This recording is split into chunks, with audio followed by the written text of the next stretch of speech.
Our other top story, controversial new maps that could change your voting power in the next election are heading to the governor's desk. But it didn't get passed without a fight, with members staging a sit-in on the floor. Members, we are back in session. As is obvious, we have members who decided they wanted to hijack our process today. This after Republicans approved a map drawn by Governor Ron DeSantis without making any changes. Some lawmakers are concerned the map will suppress votes from minority voters and diminish their representation in Congress.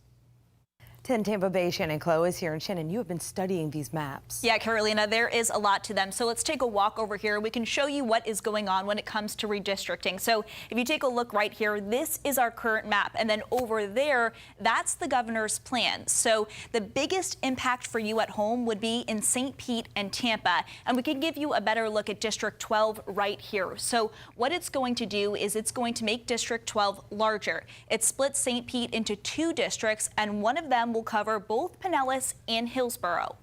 And the newly drawn District 15 covers 3 counties. But even with all of this going on, some critics are saying the lines just don't seem to make sense to them. Take a Tampa Bay area district across 12 miles of open water, packing minority and Democratic voters into one district to make the surrounding ones less competitive, then we are not providing equal protection to those voters. Another talking point among lawmakers is right here on this map in northern Florida. Critics say the governor's map would make it harder for minority votes to make a difference, especially when we're talking about 2 districts, District 5 right here and District 10 right here. So both of these are currently being held by Black Democratic representatives. Those would be divided up under the governor's plan. But supporters are saying that this is not about race. So to say that these maps as they're drawn today are hurting minorities, I believe is not accurate. It depends on who decides to run for those districts. And if that minority member is a good candidate, then they'll get elected. Experts say divvying up the maps has been done in the past, both by Democrats and Republicans, to gain control of a district. It's something that actually has a name, gerrymandering. If challenged, a judge will determine if this new map is unconstitutional. We got a sharper insight about the process from Dr. Jay Wolfson, a constitutional law expert at USF.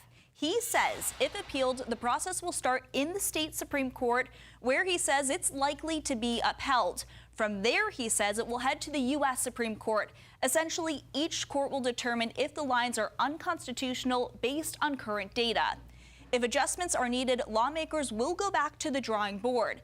This is all a process Dr. Jay Wolfson says could take years, which means it's likely the new districts will be in place by this November if signed by the governor.